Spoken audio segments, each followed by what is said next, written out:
Olá, André Ferreira aqui e hoje eu quero falar sobre negação.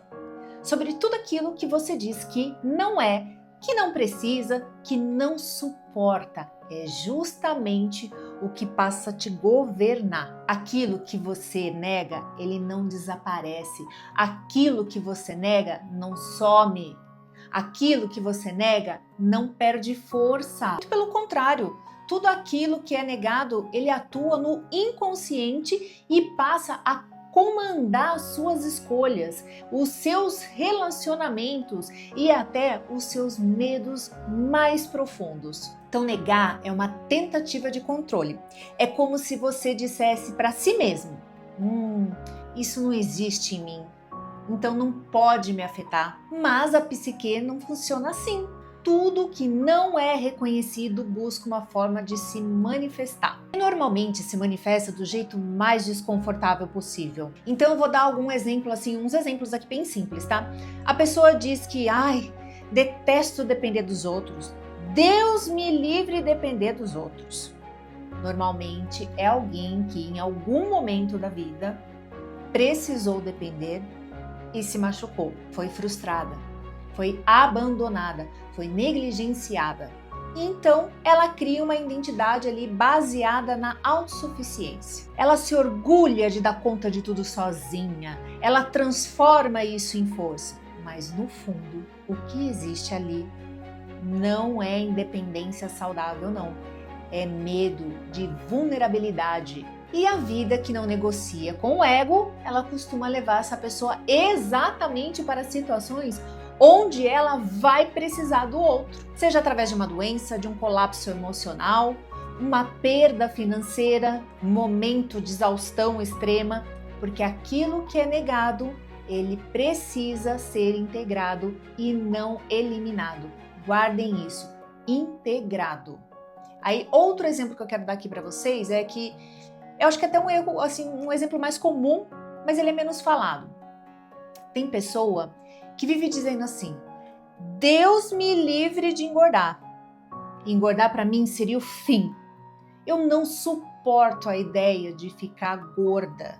Mas perceba, não é sobre estética, é sobre o pavor, é sobre a rejeição, é sobre perder valor, amor, aceitação. Em algum ponto da história dessa pessoa, o corpo virou critério de pertencimento. Ser magra significava ser vista, por exemplo, desejada, aprovada. E ser gorda passou a representar o fracasso, o abandono, a invisibilidade. E então ela entra numa relação de guerra com o próprio corpo, com o controle excessivo, com a culpa, com o medo constante. E a vida, mais uma vez, não atua como castigo, mas como integração. Às vezes vem um remédio, de repente um tratamento, um desequilíbrio hormonal, um período emocional difícil, né? Porque período emocional é difícil.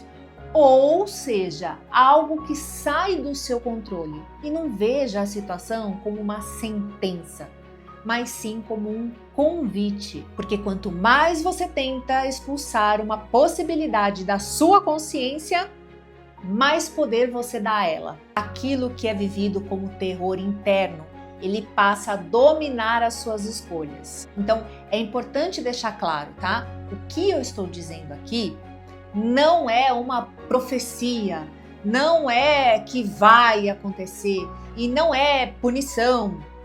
É funcionamento psíquico. Quando você olha, reconhece e integra, o medo, aí sim ele perde a força. Quando você nega, luta e rejeita, o medo cresce. O inconsciente, ele não entende discurso positivo. O que ele entende? Ele entende verdade emocional. Aquilo que você rejeita em si costuma aparecer fora, nos outros. Você critica? Você julga? Você se incomoda demais? Aquilo que mais te irrita costuma ser justamente o que você não se permite viver, sentir ou aceitar. A pessoa que não suporta a ideia de falhar vive refém da performance. A que não suporta envelhecer, ela vive obcecada pelo tempo. A que não suporta depender, vive exausta. Reconhecer não é se render, reconhecer é tirar o poder oculto. Quando você diz, isso também existe em mim, aquilo deixa de te governar pelas sombras e passa a ser consciente. E o consciente pode ser cuidado, ajustado e equilibrado. Então, negação não é maturidade, é sobrevivência antiga. Muitas dessas negações, gente, nasceram, lá na nossa infância. Quando sentir certas coisas não era seguro. Quando depender não era possível. Quando o corpo ele era julgado. Quando errar ele custava amor. A criança aprende a se adaptar. O problema é quando o adulto continua vivendo pelas mesmas defesas. A vida não quer te punir quando te coloca diante daquilo que você nega. Pelo contrário, ela quer te integrar. Então, enquanto você luta contra uma parte sua, essa parte luta contra você. Quando você reconhece, ela se aquieta. Quando você olha para ela. Nada do que é humano precisa ser eliminado, precisa ser integrado com consciência. Aquilo que você nega te governa, aquilo que você reconhece deixa de te controlar. E talvez o verdadeiro amadurecimento não seja se tornar alguém melhor, mas alguém mais inteiro. Que você tenha um dia maravilhoso, cheio de êxitos e um beijo no seu coração.